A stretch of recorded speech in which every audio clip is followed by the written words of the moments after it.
Al País Valencià tan sols hi ha 3 oficines d'atenció integral LGTBI. A Castelló, València i Alacant. Jo aquí a Vinaròs me costa veure parelles LGTBI passejant pel poble.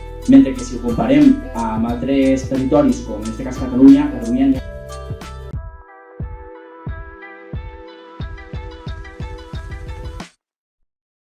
Jo soc Llorenç, jo vaig néixer a Càlig i vaig exiliar-me. Exiliar-me és un concepte, és un fenomen que s'hi dona molt a les persones de la comunitat de l'LGBTI, que bàsicament aquest fenomen consisteix a una persona, per fet de no poder-se alliberar tal com és, o si més no poder trobar referències o persones amb les quals emmirallar-se tal com és, o trobar els seus iguals, el que fa és acabar anant-se'n cap a, en aquest cas, entorns urbans, on hi ha un ventall més ampli de població i, per conseqüent, més persones de la nostra comunitat. I és aquí on s'acaben alliberant, s'acaben trobant i s'acaben autodescobrint de manera més àmplia. Atès que, en aquest cas, a municipis més xicotets, com que no tenim tantes referències ni espais on socialitzar-hi, amb persones iguals com nosaltres, se mos fa molt complex autodescobrir-nos tant sexoafectivament com personalment i en tots els àmbits els estrets de la nostra societat. Doncs, bàsicament, quan jo em vaig anar va ser també per motius de violència donats aquí, com situacions d'assetjament escolar, entre altres qüestions, també violència correctiva en l'entorn familiar, al municipi, etc. I és aleshores quan vaig decidir estudiar treball social i, un cop acabat, vaig decidir que era absurd fer un TFG emmirallat a un entorn urbà quan jo vinc d'un entorn rural. I el que vaig decidir va ser fer un TFG entrevistant a persones LGBTI d'aquí de pobles del Baix Maestrat, que en aquest cas va ser la Salzadella, Càlig i Sant Mateu. En aquest TFG, llavors, el que em va sortir van ser un reguitzell de resultats, que ara vos el plasmaré, que amb aquests resultats es pot veure una mica com és el tarannà de la comarca o com les persones LGBTI vivim el context o qui som aquí. D'acord? Doncs en aquests contexts, les coses que m'han sortit principalment va ser mancança d'un nombre representatiu de persones LGBTI a la comarca, tan sols es pot entrevistar a 4 persones LGBTI, la resta que vaig intentar contactar i no volien, tenien molta temor, què diran, o si més no, tenien present violències que hi estaven vivint en el seu dia a dia, com que estiguen tot el dia preguntant-te quin rol sexual prens al llit, en plan actiu, passiu, etc. i no ho veien com un fet violent, mentre que una persona heterosexual això no li pregunten. També s'hi van donar, en aquest cas, manca d'intimitat al món rural, és a dir, en el moment en què tu intentaves alliberar-te, automàticament, ja fins i tot abans d'alliberar-te per tindre una gesticulació, una expressió que era dissident per la lectura social que et feien com a home o com a dona, tu en sorties d'aquests paràmetres ja et matxacaven de manera correctiva. Llavors, aquesta intimitat o aquest poder autodescobrir-te tu mateix no s'hi donava. També el fet que els pobles aquí al Baix Maestrat estiguen molt desconnectats, ja siga per qüestions de transport públic, no estan connectats amb autobusos, fa que no ens coneguem. Jo he conegut més gent de Vinaròs, LGBTI o de Benicarló o de Peníscola vivint a Barcelona que no estan aquí a Càlig, 20 anys. Després també s'hi van donar casos d'intents de suïcidi per simplement no tenir aquest suport o aquest acompanyament en el moment en què una persona es vol alliberar. Després també s'hi van donar manca de recursos, en aquest cas a l'àmbit socioeducatiu. Després també ens trobem que el fet trans al món rural és una qüestió bàsicament que encara es nega.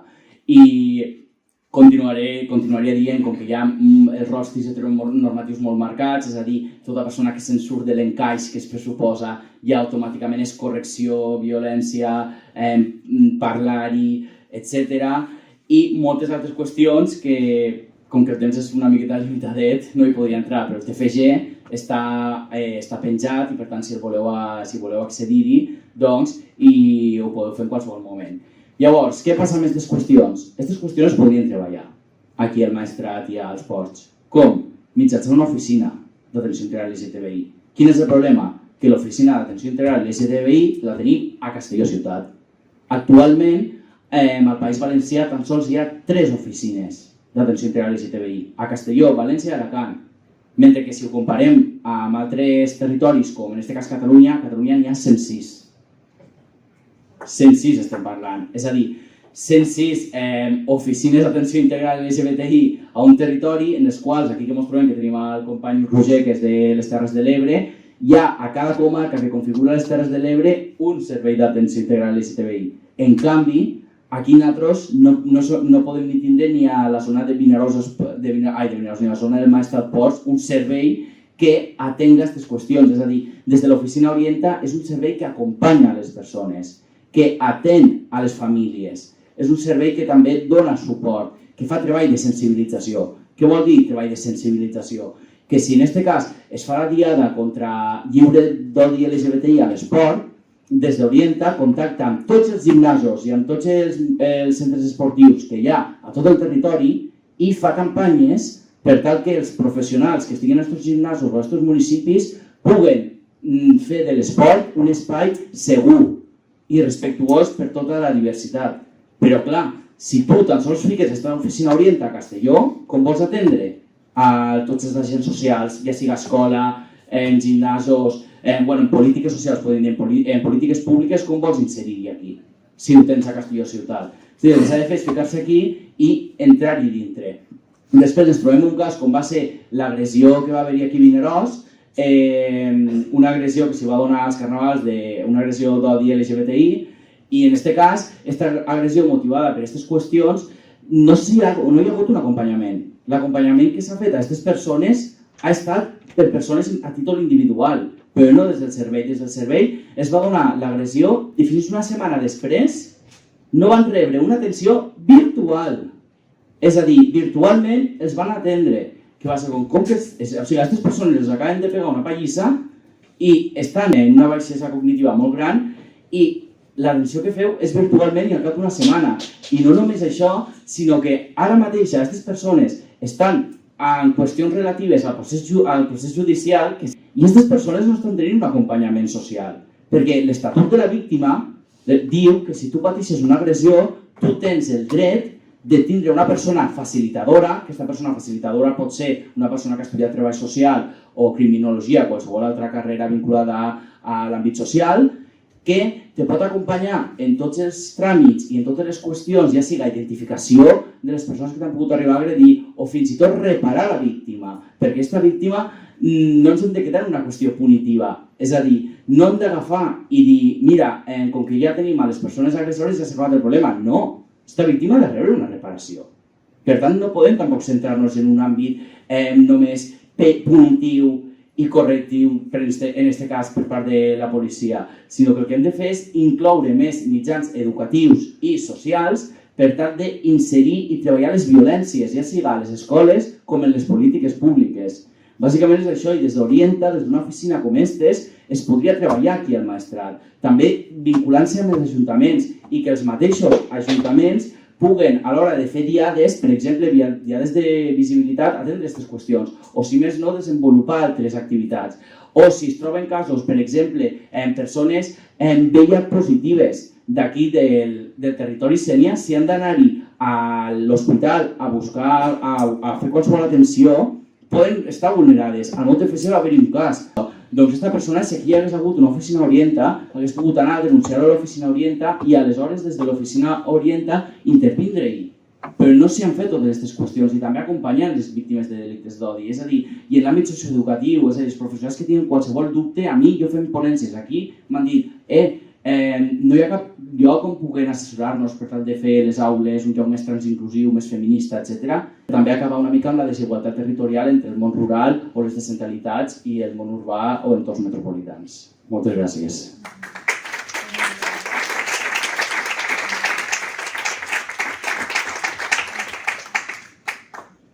Llorenç just ara apuntava una cosa que és que es centralitzin els serveis públics relacionats en aquest cas amb l'atenció LGTBI i crec que és imprescindible que es faci perquè nosaltres com a entitat, ara us explicaré qui som i que hem desenvolupat des de la Fundació fins a dia d'avui, ha sigut imprescindible l'acompanyament, en aquest cas del servei de la xarxa SAI que tenim al territori. Hi ha 4 SAIs comarcals i 2 locals, a Amposta i a Tortosa per la seva densitat de població.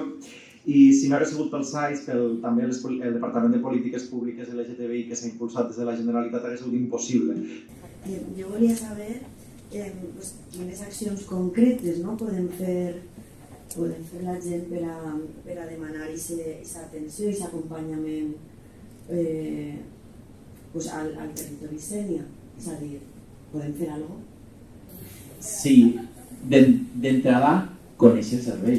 És a dir, si una de les coses que em va sortir als resultats del MOTFG va ser que jo vaig preguntar a les persones si coneixien el servei Orienta i no tenien ni idea. I és com, clar, si no es fa un treball de difusió, la gent no sap que existia el servei Orienta. Si la gent no sap que existia el servei Orienta, hi ha una família...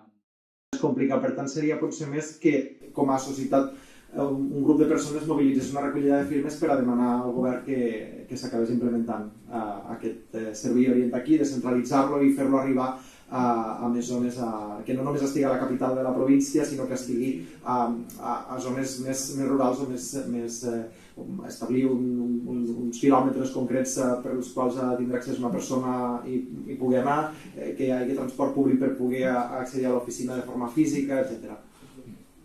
I jo volia afegir que un dels articles que s'han implementat amb la llei trans és l'obligatorietat que al món rural hi hagi els mateixos recursos i serveis, o si més no, la mateixa atenció que al món urbà. Per tant, ja hi ha un emparament jurídico-social. En general, n'hi ha que canviar molt aquesta societat.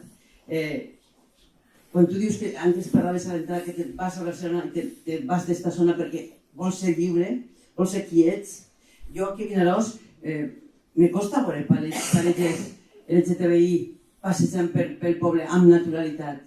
Costa en un poble que això se vegi, perquè encara hi ha mentalitats o el temor de la mateixa gent LGTBI de sortir al carrer i mostrar qui ets. I evidentment en un món urbà enorme tens aquest espai de llibertat, de ser tu mateix. Des de les institucions també és molt important, quan tu dius aquest servei, saber que les zones rurals són importants per a tot, que allí viu gent que té necessitats i drets, deures també, i és l'única manera de contribuir a que tot el món tingués la mateixa facilitat per accedir a tots els serveis públics.